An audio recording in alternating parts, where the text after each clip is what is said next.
And welcome into episode 55 of the Level Flight podcast, the Mark Scheifele episode. I've got Elliott here with me. Elliott, how you doing? I'm good. I'm a little excited going on a little trip this weekend, so getting all prepped for that. But had to do this episode. This was super important, most important thing on my list. It's been warm here, but you're going to somewhere much warmer. So Yeah. we hope you enjoy. Brian will be joining us for a little post-game style insert. We're going to wait to say our thoughts on the Tampa Bay game, which happens tonight. We are recording this at 9 a.m. Wednesday, but we're going to record our thoughts on the Tampa Bay game, kind of plug it into the episode later tonight. And Brian will be here for that. And so will Elliott. So we'll get the full crew. But for the time being, there are other games to talk about that we need to recap. But we're going to start on the football field and what happened on Sunday. Elliott, what happened? Brady Oliveira fumbled, and Zach Collaros missed a wide open Nick Dembski for a touchdown. He threw it into triple coverage against Kenny Lawler, Kenny Lawler. Which, you know what? Looking back, it wasn't the worst decision. Just sucks that he was like threw the ball by probably like 2 inches. Yeah, and I kept saying to people, and like the next day I kept saying it, and even right when it happened, I kept saying it. I can't believe they lost to Cody Fajardo in the Grey Cup. Like I can't wrap my head around the fact that is an actual sentence. The Winnipeg Blue Bombers lost to Cody Fajardo in the Grey Cup. I just can't believe it. So here is the crazy thing. I don't remember what the exact stat is, so please do not quote me. TSN has said it's, over so many years of when we played Saskatchewan in the West Final, Cody Fajardo's record is like before the Sunday, like 2-12, like in any game during the season. Collaros was 9-0 against Fajardo coming into that game. 9-0. Fajardo was like 2-12, and so now that record will be like 3-12 with just a Grey Cup. Not even like any like it's not even just like a random playoff win or like a random regular season win. Now it literally will say he's gone 3-12, but one of his 3 wins is a Grey Cup. Like, and that's the same thing with Claros. He'll be 1-9 against Claros, but that one win is a Grey Cup win. Like, exactly. Now, do I think that he really, like, yes, I get he facilitated that final drive, but I think it was Montreal's defense stole the win. Their defense is the heartbeat of their team. Fajardo played as well as he needed to win. Jimmy Garoppolo'd his way to a win. Yes. And I don't think people are putting enough stock into the Bombers' loss on that final drive. If you remember, that drive starts and Montreal is on their own side of the field on like the 40. 1st and 10, Fajardo gets sacked. So it's 2nd and 18. Which is huge in the CFL. A sack is a drive killer in the CFL. Yes. 2nd and 18. And again, they're going for it on 3rd down. You know they're going for it. Fajardo rips off like a 13-yard scramble after like getting by Willie Jefferson and Jackson Jeffcoat in the pocket and takes off for 13 yards. Now it's 3rd and 5. 3rd and 5 drops back. He's got a wide open receiver down the field. Like I just don't think people are putting enough stock into those 2 plays. I think those 2 plays lost in the game. The 2nd and 18, where Fajardo ran for 13 yards because if he runs for 3 and it's 3rd and 10, that doesn't happen. And then the 3rd and 5, where there's a guy wide open 25 yards down the field, because the Bombers like all out blitzed. I'm not a wasn't the play caller touchdown a win also like a 2nd down play as well? Or was it the 1st down? I'm not sure actually. Why do I feel like it was a 2nd down play where they got to stop, and then as soon as Fajardo let that ball go, my straight instinct was, oh, he's got a wide open. He's gonna have a wide open receiver, or someone's gonna make a like unreal catch. I felt like I was watching. Like, I know we've gone through this whole before we move into the hockey games because we'll get to that in a minute. We should, The feeling of the last 2 years has been like dominant Bombers, where just you have this weird feeling that something like some weird tide changing play is going to happen, and then the whole field momentum flips. Like I think that Fajardo scramble flipped the entire game. I think the Bombers had the win in hand, and then they let Fajardo run for 13, and then I think that gave him confidence to throw one downfield. Like you said, I think if it's 3rd and 10, 3rd and 8. I You can think he sit back doesn't a little think, bit. You don't have to blitz and like get pressure. Like which I don't know there's why a lot. Montreal doesn't run the ball. So I get the whole defensive scheme that they've always had, which for some reason they went away from a lot this year, is blitzing the quarterback. But I just, they didn't need to. They should have known that Fajardo was throwing and just done what Montreal did. That was the other thing. Once Montreal figured out that we were going to run on first down and throw on second, they'd bring pressure first down and then they drop back second. Right? Like, Yeah, it was. There's a lot, and I still think like the fact that they lost, like they were 8.5 point favorites coming into a Grey Cup, like a neutral environment, like all these things. yeah. And they were over a touchdown favorites and they lost to Cody Fajardo. Yeah. I still don't think that has set in among Yeah. like people are kind of just, it's like the shock factor, and it's just like people don't want to talk about it. But it's a embarrassing loss. You lose to Cody Fajardo in the Grey Cup, like that's legit. And you were over a touchdown favorite. Like you were supposed to win and win by 8. Like not by 1 or 2. And here's a wild but not take, or wild but not with that wild take. I don't think the Bombers make the Grey Cup next year. Their free agent list is very long.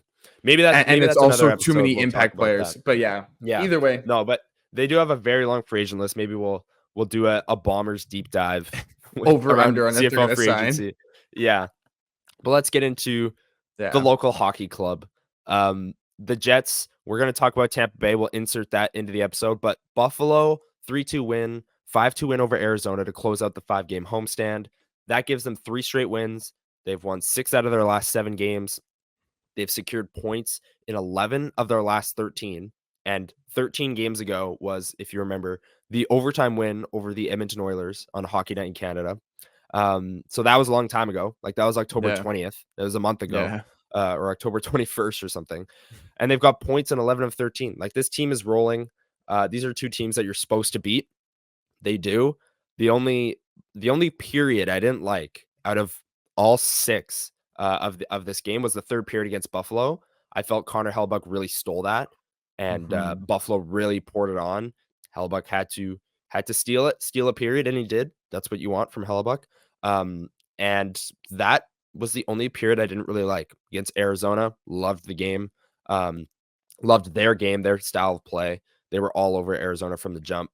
Do you agree? Is that what you saw from both of these games?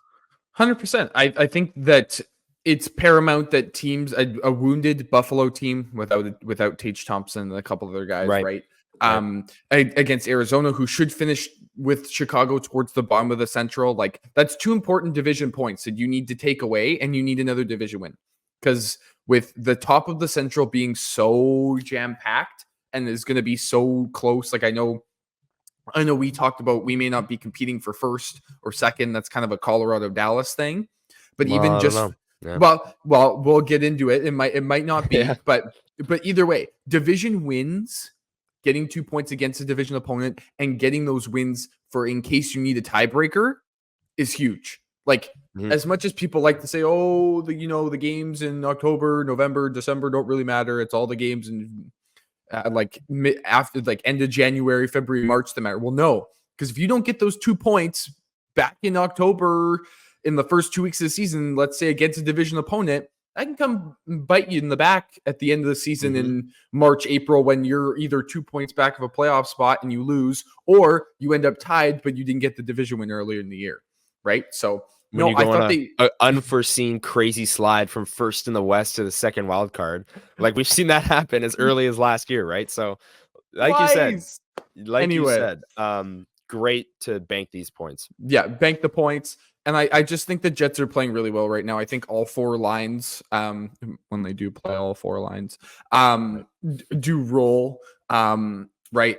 I think them mixing up the deep pairings while they were in a quote unquote winning, it's not a winning streak, but like they're in a winning mode, I think was a little interesting. Throwing in Logan Stanley and trying to get, so winning 6 of 7 in that stretch of kind of changing things up. You've had some injuries. That sort of thing. I think that is pretty crazy. But I think that just is actually a testament to this team's depth. And also, I think it's a testament to these guys just being mentally ready this season. Like we'll talk about Kyle Connor later, obviously, but I just want to highlight something that I've noticed. I think for the first time, probably in a very long time, since he's joined the organization, he was the first draft pick. I don't think Mark Scheifele's actually getting enough credit for once. I don't think that he is, like, I get the media has been all over him. They were all over him in the offseason, trying to see on contract extension, that sort of thing. But I actually believe, I was worried that as soon as he signed his contract, like last year was his, this is my contract year, I'm going to make my money, that whole total normal spiel you hear about every player. Right. I didn't know if he was going to turn it up. I think he has actually turned it up a notch. And I get he's still scoring goals, but I love that he has decided that I need to just, this team needs offense, and I'm just going to rack up points, whether that be scoring or if that be, I'm just going to keep setting up my teammates and setting up Josh Morrissey. I'm going to set up Alex Iafallo to set up Kyle Connor, or I'm going to set up Kyle Connor myself. And we talked about it a couple weeks ago. I think that his defensive game has significantly improved, and I think his effort is at least there. And I think with him, and I know he's not a captain, but without Blake Wheeler, he is probably one of the most influential players in the dressing room. And I think that's what this team has been missing, is for Mark Scheifele to give a bleep and for him to actually show that he cared, to show his teammates that he cares about both playing 200 feet, playing that full complete game. And I think that is bleeding into the rest of the lineup. Yeah, I agree. I do agree. Your first statement there that he's actually kind of being underrated, which is weird to say. The defensive side is something like 100%. We're going to talk about Kyle Connor, like you said, later in the episode, but the goal that gave him the NHL goal scoring lead, Scheifele is tracking back after like a long shift. Like he was out there quite a while and he's still tracking back. Arizona turns the puck over. They make a mistake. And what do good teams do when you make a mistake in the neutral zone? They make you pay. Mark Scheifele's tracking back. He picks up the puck, hits Kyle Connor, who, again, is against tired defenders. So he walks right into the slot and roofs it. And the Jets take a lead from there. Kyle Connor's the NHL leading goal scorer. And it's all because Scheifele backtracked at the end of a long shift and made the Coyotes pay for one of those mistakes. It's just, you see things like that from the top line, and you see things like that's what good teams have done against the Jets for years and years now that we haven't really seen them do. And that has happened a few times. There was the Nashville game where Kyle Connor scored that really nice goal. That was the deja vu, the same kind of goal that he scored in 2019. But that goal as well, Mark Scheifele's tracking back. He's the third forward high. Nashville turns the puck over right at the Jets blue line, and they transition incredibly quickly. Kyle Connor, again, who's better in one-on-one? Like there's maybe a handful of guys in the league better in one-on-one situations, and he makes no mistake. But it's all because Scheifele back-checked, and they're transitioning the puck well, right? Kudos to Rick Bowness and Scott O'Neill for getting these guys to buy in, especially with Alex Iafallo on their line. Like they look motivated defensively, offensively, just in all phases of the game. So really good for the Jets. We're going to insert special teams. Special teams are getting there. They're getting there. It's been a slow burn, but they're getting there. And we are inserting this into the episode, a little post-game show. It's now 9 p.m. We fast forward 12 hours, but the Jets are fresh off of a 3-2 overtime win against the Tampa Bay Lightning. Elliott, let's get your initial thoughts. This game ended like 10 minutes ago, so this is just like a live reaction, initial thoughts. Wow, that was fun. That was a really awesome game. Back and forth. You had the stars show up. Like it was hard to put into words. Just initial like baseline thoughts. Just because that it was so fun. Like that was fast paced.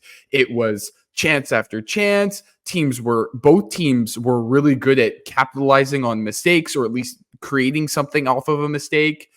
Like, oh my God, that was, if you were to say if you had told me that felt like a playoff game with how for November 22nd, or when you're listening to it, you're right. Like that to me felt like a playoff game. You had goalies making saves, you had chances, you had everybody rolling. Like that was so much fun.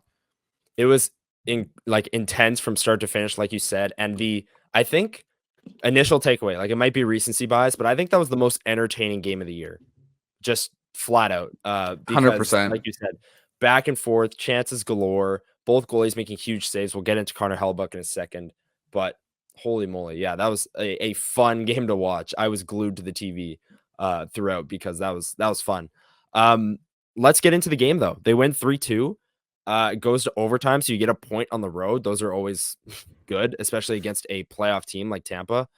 And then they end up winning the game, so they come away with the 2 points. They've now won 7 of their last 8 games. Like, they're one of the hottest teams in the NHL. We talked a lot about how, yeah, they've won 4 straight. That fourth straight game has been kind of a curse for the Jets in recent years. So maybe it's a sign of the times, but we've talked about how their lack of wins against playoff opponents, bona fide playoff opponents. And I just tweeted out, like, beating Tampa Bay on the road, that'll do. That's exactly what we're looking for. What were your initial takeaways from the Jets play in this one? Which like lines did you like? We can talk about Connor Hellebuck in a second because I think he deserves his own little few minutes rundown here. But what did you like from the Jets play overall? I thought it was really good. Like Connor Hellebuck played really well. I thought he made a bunch of really good saves. The Jets' first period, I thought was, especially the first couple of minutes, really, really good. Obviously, they score early. They're up 2-0. I think the period ends a little bit less less ideal than you would hope. But then you followed up with a not so great second period. So like, I thought their start was good. And obviously I thought they were really good in the third period. And then I thought, again, they were good in overtime. So like we talk about it some point in the show. I don't know. It's been 12 hours about how good we thought the Jets had played the last 7 of 8, but when we talked about the 6 of 7, we talked about the Buffalo and the Arizona game. I think this game really, it was only the second period for chunks that I thought that the Jets were a little iffy. Other than that, I thought they had a really good game tonight. Yeah, and like you said, Connor Hellebuck, I think the Jets 5-on-5 play, like it wasn't the dominance that we've seen out of them. Maybe the first period you could argue that, but I think it was mostly Connor Hellebuck in this one. And later in the episode, we'll talk about Connor Hellebuck and what kind of our early season concerns are with him. We know he's going to be better. This game showed that. This is just another one of his good games. He's had a few. Now it's about consistency, and he's got to keep it going, right? We'll talk more about him later in the episode, as you'll hear. But yeah, great game from Connor Hellebuck, one of his best of the season. And then the forward lines, I think we're going to get into a discussion about where Vilardi should slot in. And this game only made me feel more confident in what we said. And I'm not going to spoil it. I want people to stick around and listen to it. But what 100%. we said about where Vilardi should slot in, this game made me feel even more confident about that. I do want to talk about Neil Pionk. I feel like he had an incredible game. He had a great chance in overtime. 100%. And he's having kind of an underrated season to this point. Was there anyone on the Jets individually that stood out to you? I would nominate Neil Pionk. He had a few good chances. He was playing great in tough minutes against Tampa Bay's top players, and then had a few great chances in overtime. He was on the ice, passed the goal to Adam Lowry for the win. That was a nice pass. I thought he had a great game, but who stood out to you individually? I guess we've highlighted now Pionk and Hellebuck, but anyone else? I just quickly want to say about Pionk. I think he bailed out Brendan Dillon a couple times defensively. He broke up some passes, right? Like I think he, as much as we've nagged on him for a while, it's been really difficult the last couple of games. Him and Nate Schmidt, as we'll talk about him also later in the episode. But I think, and another guy that we'll talk about later in the episode, I thought Nikolai Ehlers looked like himself tonight, and that play in overtime just amplified it. Like, he's back.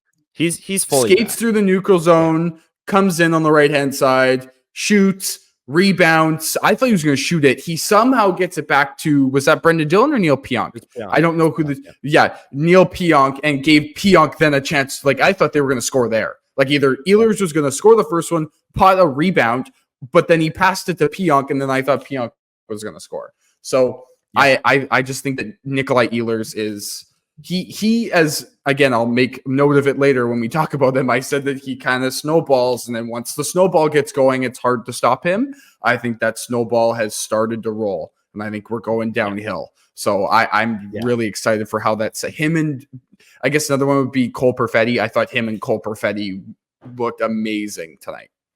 Yeah, that line is really coming alive, and we're gonna get into a huge discussion about the forward lines here, so we'll leave that out. But Nikolai Ehlers, Cole Perfetti, they're looking great. Ehlers, I think, is fully back. I agree with everything you said there. He looked dynamic as usual in this one, and that's a great sign for the Jets going forward. I think that's all we really need to say about this one. Great win from the Jets' perspective, kicking off the 3-game road trip against Tampa Bay. You can't really draw it up much better than that. And we've got a long discussion to go here. We've Oh got yeah, where does 100%. Vilardi slot in? We've got Connor Hellebuck talk. We've got Nikolai Ehlers talk. And we're going to preview the rest of the Jets' upcoming schedule, starting with Florida on Friday. And first, we're going to hear a word from our sponsors, DraftKings and Raycon. So stick around for a lot more Jets content on episode 55 of the Level Flight podcast. It may be too early to start decorating for the holidays, but it's never too early to start your holiday shopping. Why not take care of it now before the crowds and packed calendars make shopping a total nightmare? Especially when you can get some of the best deals of the season well before Black Friday. You can shop Raycon products now and save up to 50% off because their early Black Friday sale is going on right now. You've heard us talk about Raycon's products before, several times on this podcast. And, Raycon made a name for themselves in the audio space. Their products, like the Everyday Earbuds, known for delivering high quality and thoughtful features, just a 32-hour battery life and a perfect in-ear fit for all-day wear and lasting comfort.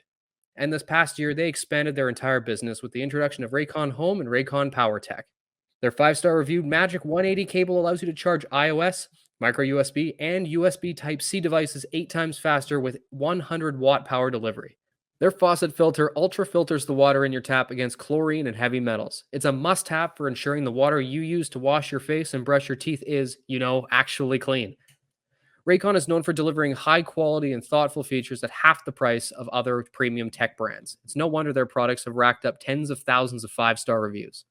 To get everyone the holiday shopping spirit a bit early, Raycon is currently offering 20% off everything on their site, with select products up to 50% off. So beat the crowds and save now. Trust me, you do not want to miss out on Raycon's early Black Friday sale. Hurry now to buyraycon.com/THPN to get 20 or 50% off site-wide. That's buyraycon.com/THPN to score up to 50% off Raycon products. Buyraycon.com/THPN. Bet the action on the ice with DraftKings Sportsbook. After the Jets have gone on this little run here, did you know they're still plus 750 to win the Central Division? Something to think about for sure. Download the app now and use code THPN. New customers can get $150 instantly in bonus bets for betting just $5 on hockey. That's code THPN, only on DraftKings Sportsbook, an official sports betting partner of the NHL. The crown is yours. Gambling problem? Call 1-800-GAMBLER or visit www.1800gambler.net. In New York, call 877-8-HOPE-NY or text HOPE-NY. In Connecticut, help is available for problem gambling. Call 888-789-777 or visit ccpg.org. Please play responsibly. On behalf of Boot Hill Casino and Resort in Kansas, licensee partner Golden Nugget Lake Charles. 21 plus, age varies by jurisdiction, void in Ontario. Bonus bets expire 168 hours after issuance. See dkng.com/hockey for eligibility and deposit restrictions, terms, and responsible gaming resources. NHL and the NHL Shield are registered trademarks of the National Hockey League. Copyright NHL 2023, all rights reserved. And welcome back into episode 55 of the Level Flight podcast. I've got Elliott here with me for the second half of the episode, and we've got some big topics to talk about. Gabriel Vilardi, he's skating non-contact jersey, but he's finally skating in practices. Scott O'Neill said there's a chance he plays on the upcoming road trip, meaning maybe for Sunday against Nashville. That's how I interpreted that. But I think it's more likely we see him on the following 4-game homestand, maybe against Dallas, maybe against Edmonton. Either way, he's nearing a return. That means the lines are going to change for the first time in what feels like a month and a half. So let's talk about that. Where do we think Gabriel Vilardi slots in? Obviously, before he got hurt, he was on that top line alongside Connor Scheifele, who we just talked about. And they're playing great with Iafallo. So it's an interesting conversation to have with so many lines playing so well. Elliott, if you were the Jets head coach for the day Vilardi returned, where would you slot him in? I think this is a very difficult question, more difficult than you'd actually think, just because the lines are rolling. I like Scheifele and Connor with Iafallo, but I think you just go back to what the lines were before. I don't think you really need to like make it all too different because yes, I get you're now missing Kupari, right? So it's still going to be different. Either Jonsson Fjallby or a David Gustafsson stays in the lineup. But those lines were working before. Like that first line of Connor Scheifele Vilardi was just fine. Like they need to get some chemistry. Great, actually. In their small sample size. I'll get into some stats in a second here, but they were really good. 100%, right? Like and when I mean fine, it was they're fine. Don't touch them. Yeah. They're doing their thing. Like leave them be. Right. So I get where some people want to go, oh, well, now you want to put Vilardi on the second line, but then where does that put Nikolai Ehlers? And then, if you keep Ehlers there, then where does that put Perfetti and yada. But realistically, you move Iafallo down. You can always move Vlad Nemestikov wherever, because I don't think he really cares as long as he's on the ice. Like he's going to get his ice time. I think the 4 players that should not move in this entire restructure are Mark Scheifele, Kyle Connor, Cole Perfetti, and Nikolai Ehlers. Those 4 should not move whatsoever. They should stay in their spots unless you're like, obviously keep Cole on the second line if you want to put him back at center. Okay, fine. But that second line of Nemesnikov, Perfetti, Ehlers has been the same. And it was Vilardi on the wing to begin with. And sorry, excuse me, not Vilardi, Nemesnikov. And so if you want to shift him into the middle, or Perfetti back into the middle, Nemestikov back on the wing, fine. But I think realistically, I don't think it really matters where you put the rest of the guys, just as long as those 4 stay on the lines that they're supposed to be. You put Vilardi back on the first line, then you just kind of fill the holes from there. And that's the beauty of this team is you can move guys wherever, and they're gonna fit in whatever position. Like I think Rick Bowness, I think last year had that issue, but it was because it wasn't his style of play, right? His style, he has a specific style of play, and now most of the players that he has are returning, know his style of play, have figured it out, and the players he's brought in play his style of play. So that's why it doesn't matter where they go. And I think this team just has, I know we talked about last year when they went on their roll at the beginning of the year. I think that their team chemistry at this current moment is good. And they haven't had a, knock on wood, a long stretch of like losing specific number of games. And that's where they haven't gone through adversity yet. Yeah. And that's where it got lost last year, I think. But like realistically, just roll the lines. I will note that apparently yesterday at practice, Scott Billick did tweet out that Vilardi did take some contact. There was a little funny moment between him and Brendan Dillon. Where guys didn't know, so guys were getting mad at Dylan, and he was like, well, coach told me to hit him. So, but I think that actually bodes well for your prediction of Vilardi being back for the Preds game. If he is taking contact, if he took contact on Monday, I think that is a huge thing, because either A, he's a late insert for the Florida game, or he's a for sure go for the Saturday game against the Preds. Yeah. We'll see. I am kind of like, from a Jets perspective, I think the way they're cautiously optimistic for the Sunday Nashville game, but then you get the 4-game homestand, and like you could just insert him then and have him play the entire homestand. Like it just seems kind of obvious to bring him back on that Tuesday. I thought we were going to disagree on this topic, but no, I 100% agree. I think they should throw Vilardi right back on that top line, because the numbers they put up, it was a small sample size. So it was the Calgary game, the home opener. It was the Florida game, or no, sorry, the Calgary game was the season opener. Florida game was the home opener. And then they had the one period of the LA game. So it was 26 5-on-5 minutes. Okay. So it's very small sample. This could all be like a moot point because they come back and they're not as good together. But in those 26 5-on-5 minutes, they had an 81% expected goals percentage. They had a 73% Corsi, and they outscored their opponents 3-0. So they were like analytically dominant for the 26 minutes. And I don't think you can go away from that, or like not go back to that right away just to see if that was like a fluke.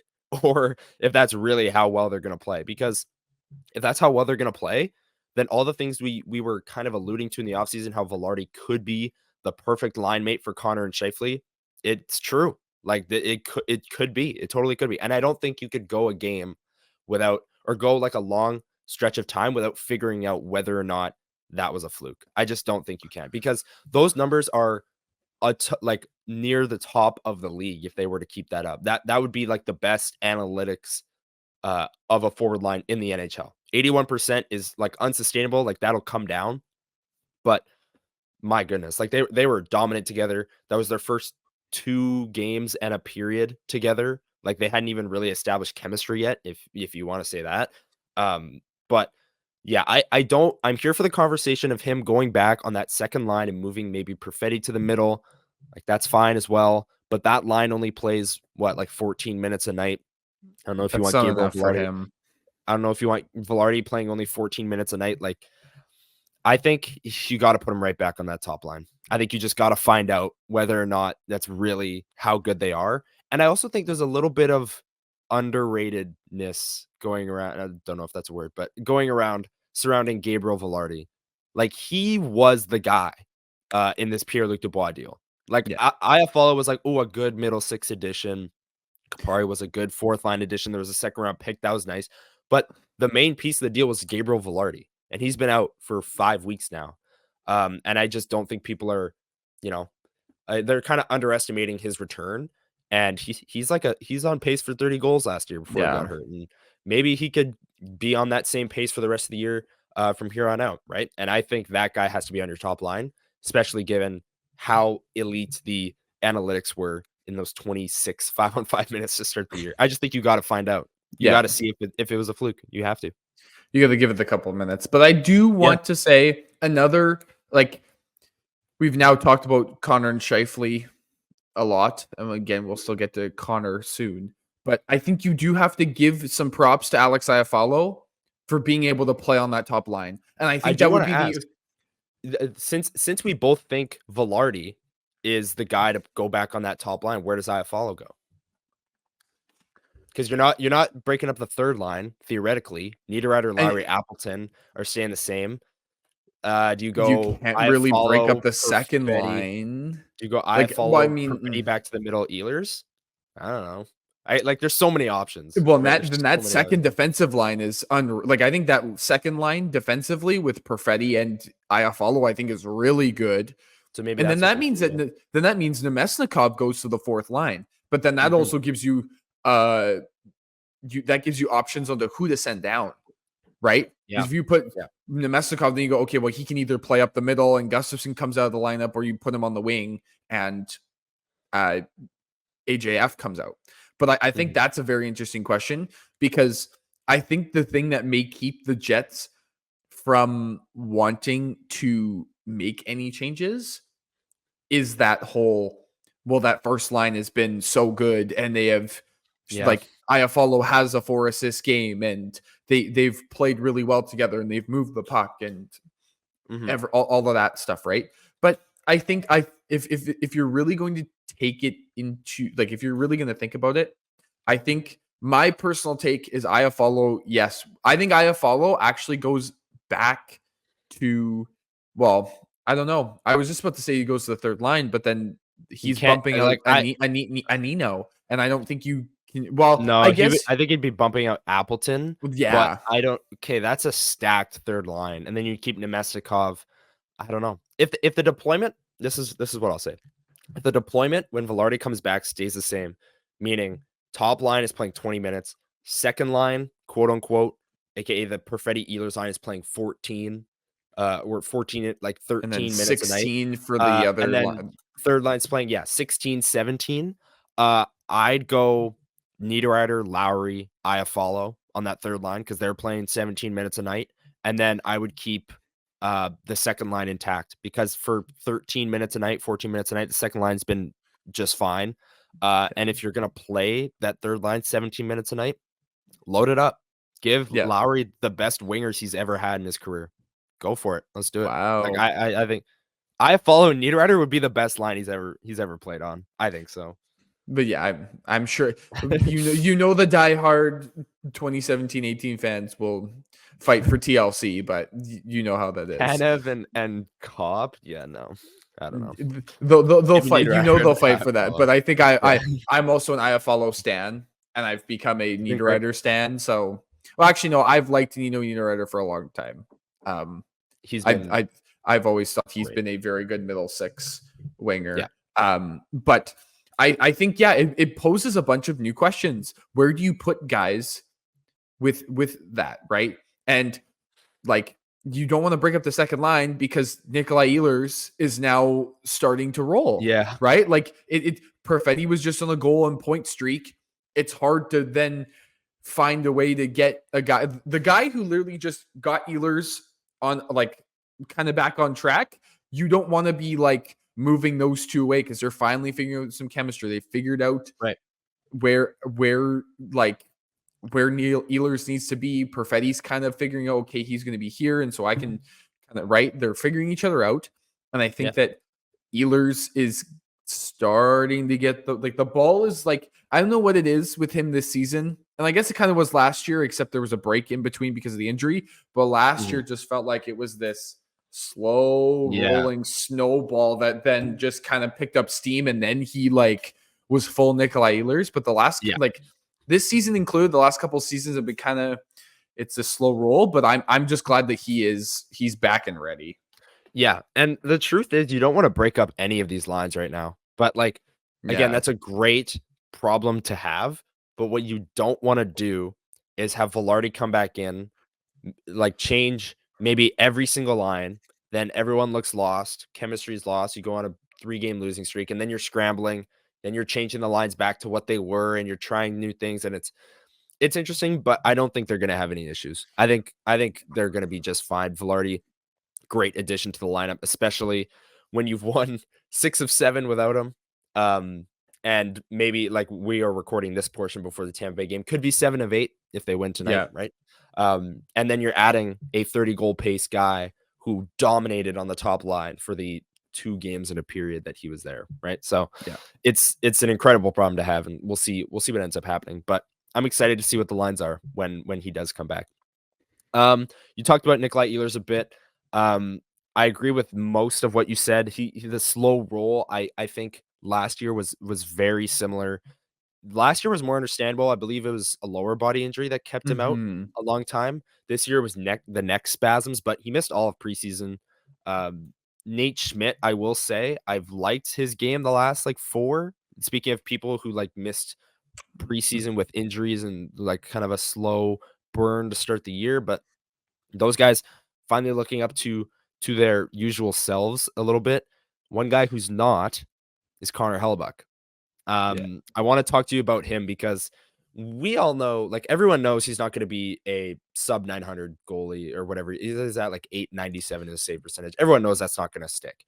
He's going to get back to form. It's just, at what point does this need to kind of be a conversation in terms of like, all right, here we go. Now, I will say the Buffalo game, I just said his last outing, the Buffalo game, he stole that one in the third. Like that was a great game. I think he now needs to follow it up because I think he's had a few great games now. The Detroit game on the road is another one. Great game. But he's followed it up with a few 4-goal against, and the Jets have bailed him out with 6 goals and won 6-4. I don't think that's the way the Jets want to play. But they're putting up big goal totals. But at the same time, I think he needs to follow it up with another stellar performance. He presumably gets a start tonight against Tampa Bay. So we will have our takeaways earlier in the episode. You will have already heard those. But I think he needs to follow it up. And this next 2-week stretch against good teams is a big one. We're going to talk about the upcoming schedule after we talk about Hellebuck, but he's got to get going because you're not playing Arizona like multiple times anymore. Like you got some real teams on your schedule now. Yeah.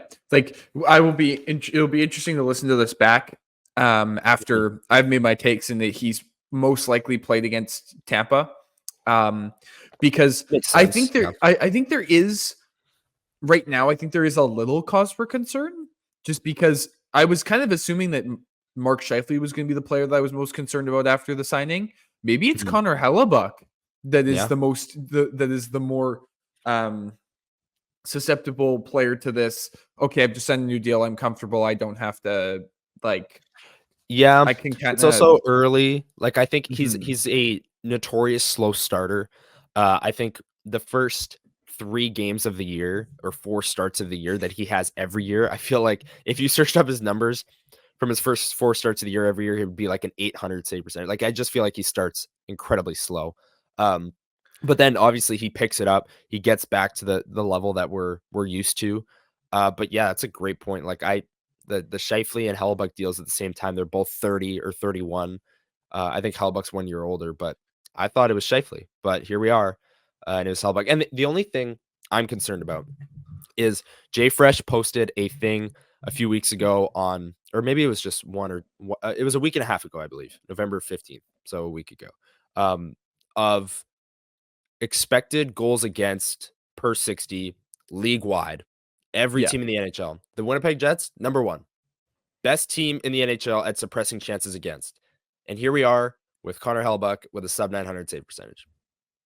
Like I that's the only thing that's concerning to me. The Jets analytically best defensive team at suppressing chances across the NHL, and your Vezina goalie still under like sub 900 save Yeah. percentage. I do think Hellebuck, we know he kind of does better with more shots and more high danger chances. And once he gets into that rhythm, he just starts to roll. And then that's when you see 5-game stretches of dominance. But I think that's the only thing that I'm concerned about is the Jets have been like the best team in the league defensively, at least analytically, and he's still sub 900. Well, and I think that was also it's personally for me. I think that's a sort of a good thing, right? Mhm. Because then that means that your goalie's not taking as many shots. It's not like, that maintenance meter that you see at the start of the year is full, and it get like with Connor Hellebuck, we've seen Yeah. it get to like this by the end of the year. It means that by the Yeah. time he hits the playoffs, it's not completely empty. He should still have some in the tank. But I do agree. I think some goalies, and most goalies, I would say that I've spoken to, do hate, like when the Jets are so good defensively and they spend so much time in the offensive zone. I've talked to goalies before. It's really hard to stay focused when you're just kind of standing around and like hanging out for a good chunk of the game, right? Mhm. So when the puck actually comes your way, you're not really prepared for it. Yeah. So that, and you talked about him getting high volume shots, but I think I think we just have to wait for him to have a game where the Jets need him to like really steal one for the entire game. And I think he's fine. He will, Mhm. like we've talked about, he will round into form. He just needs, Yeah. more shots. But I think it's also a good thing that if the Jets are not allowing a lot of shots, that when Connor Hellebuck is actually in form, I don't know what what do you do if a Vezina caliber goaltender is on their form and the team the team in front of them, the positional players in front of him aren't allowing any chances? Like what kind of It could be unstoppable. It really could yeah, be. It has a chance. like what kind of like, I know we could be completely talking about something different here in a couple weeks. Like if Hellebuck is like the Jets forward and defensive group as a Or if they go defensive back to unit. turning the puck over, right? Like the turnovers were a huge story to start the year. They've kind of quieted down, but they could totally go back to these back-breaking turnovers that kill them, right? And that's the point I'm getting to, right? Like Mhm. you could get to a point where everything regresses in terms of how you are in your defensive zone, and Connor Hellebuck is still a Vezina candidate, and so then this conversation is a moot point. But like if this keeps up and Hellebuck starts putting up better numbers, even if it's like 17 out of 18 saves, or he gets a shutout on 20 shots, right? Mhm. Like we know Connor Hellebuck is used to getting his shutouts come on 35 saves, right? Like, Right. but if he starts getting low shot number shutouts and 1-goal games and maybe a 2-goal game here or there, and the Jets are just like, nope, you're not getting any chances against us, or when you get chances, you need to make the most of them. I think that is top 5 team in the NHL, like dangerous, especially with Mhm. I know they've played some lesser opponents, but I think some of the stuff that they're doing can translate to better opponents, especially if they are that good in their own defensive end. Like I think that's top 5 team worthy. Like that is then we're talking in a couple weeks where it's like, okay, is this team top 5 in the league? Right? But That is a Yeah, complete moot point if everything just goes Right. back to normal. And you did talk about how that came against lesser opponents. That's something I do want to talk about their upcoming schedule because it gets tougher. Mhm. But last point on the Hellebuck thing, the stat I brought up about the Jets being number 1 in expected goals against, that should mean more Laurent Brossoit. That Yeah. should mean you are able to trust him more against a Nashville coming up, against a Chicago next weekend. Like 2 games of Hellebuck, and then you're back to Brossoit, and then 2 games of Hellebuck, you're back to Brossoit. Like you could totally roll that, um, especially since Hellebuck isn't playing at this like god tier level right now. Like he's just kind of playing at average goaltending. So you Then you're don't getting the you exact same goaltending no matter who you're throwing in. So yeah, just go with a rotation. and you're one of the best Like, teams in the league at suppressing chances, which makes your goalie less or matter even less within each and every game, right? Like you're suppressing chances, your goalie can make a few saves here and there, boom, you're golden. That should mean more Laurent Brossoit going forward because this team looks to be a playoff team, and they should make sure Hellebuck is as rested and healthy as possible for that first round, whoever they play, because Hellebuck's going to be your starter. We're not saying anything like that. yeah. But that should mean more Laurent Brossoit going forward. Unless you have And anything else on that, let's get into the schedule. But yeah, go ahead. just quickly, I think that's a testament to Rick Bowness and what his goal was when he joined this hockey club was Yeah. to have a Vezina goalie, but make sure that he is well rested and doesn't have to do a lot of work. And I Yeah. think the numbers right now are showing that. And so I think that's a huge testament to Coach Rick Bowness and what he's doing. And I think Connor Hellebuck, as much as he's not played at his best, I think is very happy. And I think was very keen on signing a new deal. If that's going to be the case for hopefully, maybe if Rick doesn't coach for the longest time, but it seems like Scott O'Neill is running the same stuff. So it Yeah. doesn't, I don't think as long as you have the similar style coach, I think Connor Hellebuck will be more than happy to be here because it probably means that the Jets are a playoff contender. And they've got a lot of miles to make up on Connor Hellebuck because Yeah. the last however many years he's been the most high danger chances, the most shots against, and now the Jets are flipping the script, and I'm sure, yeah, he's happy about He's it. like Andrew Might Luck. I'm just glad he didn't might retire when he extend hit his 30. career a little bit. Yeah. Yeah. All right, let's get into the upcoming schedule. They got Florida on Friday. They've got Nashville on Sunday. Florida, definitely a tough out. They've got Brandon Montour and Aaron Ekblad back, so they'll be a different team from what you saw in that first home opener against Winnipeg, where the Jets won 6-4. Nashville, the Jets have already beat, but they're a tough division out. If UC Saros plays, he can steal a game. And then the 4-game homestand, I'm really excited for it. You get Dallas, who the Jets lost to earlier in the year, division rival, kind of a revenge game, get back at them. And then you get Edmonton. They've got to win at some point. Like they've got to get it going. Are they going to get it going? I don't know. And it's Connor McDavid and Leon Draisaitl. And then you get Saturday, you get Connor Bedard and the Chicago Blackhawks, first time in Winnipeg, Canada Life Center. And Pretty sure then it's sold out already. is it actually? Oh wow. Last time I checked, I think it was resale tickets, and the resale Oh. tickets were like $300. So, Well, yeah. It's Connor Bedard. It's gonna be nuts. And then the last game of the homestand is against I'm blanking. Who the they play Hurricanes. The Hurricanes, right? And they're wearing their Fly the 48 jerseys for the first time in that one. But Didn't wear them on Remembrance Day when they played, but let's wear them Yeah, a I month don't and a know what half that after that. But I don't know what the decision making was there, but anyways, upcoming schedule. Let's get into it. There's a lot of good teams on this list. We will have talked about Tampa Bay earlier in the episode, but obviously, right at this very second, we don't know what happened in that one. So we'll start with Florida and the upcoming homestand. Like, what are you looking? Because the Jets, they've beat the teams they're supposed to, but here we go. There are some playoff teams on the schedule coming up.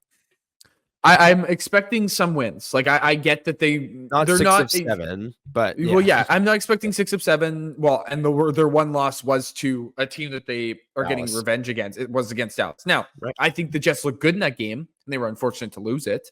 Right. But I think if they so technically, how many games is that? We've That's got 6 6 games. games. Yeah. So that's 6. If you can win, so if they win 3 of them, I think that should be expected. I think they should win 3 of those games. Mm-hmm. And whatever, if you take an overtime loss in there or you get an extra point here or there, fine. That's even better. I think if they win 4 games, I think it shows that they are deservingly of a playoff spot. And if not that I'm saying that they will, but if they continue this weird wild ride that they're on here, if they somehow win 5, I think that's a very tall task. Oh boy. Yeah. But yeah, if they win 5, then I think we come out of this talking like I already said. It probably means that Hellebuck, I think that means that everything falls into place. Vilardi comes back, the first line looks great. They move the lines around, doesn't change a thing. Their defensive metrics still look great, and Connor Hellebuck is a Vezina caliber goaltender. And then I think that's where all the 3 of us here on the show start talking top 5 in the NHL. Oh boy, do we need to readjust our rankings? Not even readjust our rankings. Do we need to readjust our expectations for the season? Now, I may have some reservations because we were quite high on them around this time last year, around December, January, and then things fell off a cliff. Right. But there were holes in that there were significant holes in that team that never really got fixed. It seems to be with this team, when there's a hole, may take them a game, but it seems like they figure out how to patch it. They didn't really patch anything last year. They kind of just went, well, that's an issue, and if it gets us into trouble, it gets us into trouble. It seems like this year, it's like, nope, this is an issue. We're going to fix it. And they fix it. And it's very noticeable that they've made a change. Yeah. So I think if the Jets can win 4-5, I think that's wonderful. But I'm looking for 3, 2 losses and an extra point here or there. You pull out 7 of a possible 12, right? Something like that. 7 or 8 out of a possible 12, I think is great. Yeah, I agree. And let's if we want to play the who they should beat game, Nashville, Edmonton, Chicago, those should be your 3 wins. Those teams are worse than you in the standings. They're below 500. Those are games you should take care of. I'm more watching for the Tampa Bay game, which is tonight, and we will have talked about it. But Florida, that game as well. Dallas, Carolina. Those are the games. Those are playoff teams. Dallas, good playoff teams. Dallas is a contender. Florida hasn't skipped a beat from where they were last year. Barkov is out right now, but given it's Friday, he should be back. I think he's day to day. He's not really out long term. So Barkov might be back for that one. And then Carolina's been to the Eastern Conference Finals or the second round a few times. They're a contender in the East. So there's a lot of games that are going to say a lot about this team because, again, like I've said, we said on the last episode, I was talking about how they haven't really beaten anyone. What's their most impressive win of the year? Was it that first game against Florida when their entire blue line was injured? Was it the Detroit game on the road? I don't really know. And then a bunch of games that they've beat non-playoff teams. They lost to Dallas, lost to Vegas twice, lost to LA. They've lost to Calgary in the home opener. That's too far. That's too long ago to even count at this point. But there are all these games that they just lost to playoff teams, right? So I'm excited to finally see. It feels like they've been playing non-playoff teams for a long time now.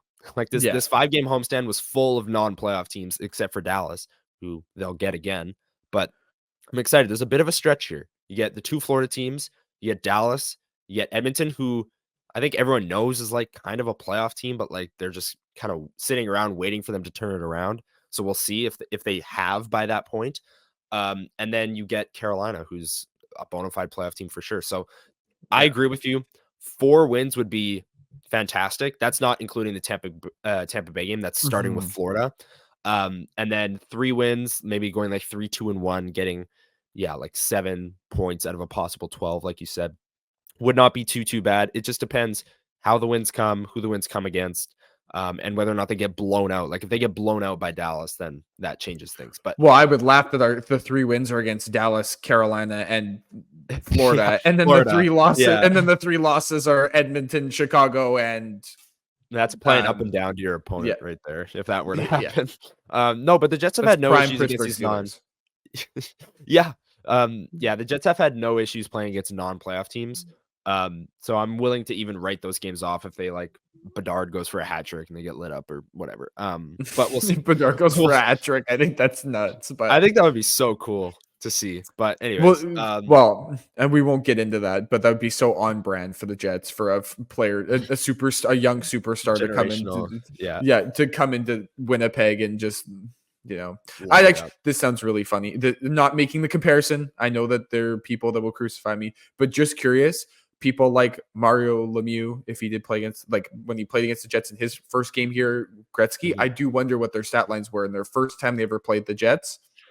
I know Yeah, that'd TSN be will probably interesting pull to it search up because you got to compare Bedard to every single great that there's ever Yeah. been in the entire NHL. But I would actually be curious what those stats would be because I feel Yeah. like Gretzky probably had a hat trick and Lemieux probably had a 4-point night, and because Yeah. it's just what they do here in Winnipeg. We're a punching bag for superstars. Oh yeah, and we'll talk more about Bedard on next week's episode because we'll be Mhm. closer to that game next week. Yeah. Stick around for another episode next week. We'll break down the Tampa Bay game again. I guess we'll have already heard our thoughts in this episode. Break down the Florida game, Nashville game, the Dallas game on the Tuesday, and then we will preview the Oilers, Blackhawks, and Hurricanes coming up. I'm excited for that homestand. I'm excited for that week previewing next week. So come back next week for episode 56. And Elliott, any final thoughts? Follow us on all socials. There you go. Great call. At Level Flight WPG on YouTube, Twitter, Instagram, Facebook, everywhere. At Level Flight WPG. Punch it in and give us a follow. We'd really appreciate it. Thank you for listening to episode 55. And until next week, we will see you then. See ya. Peace.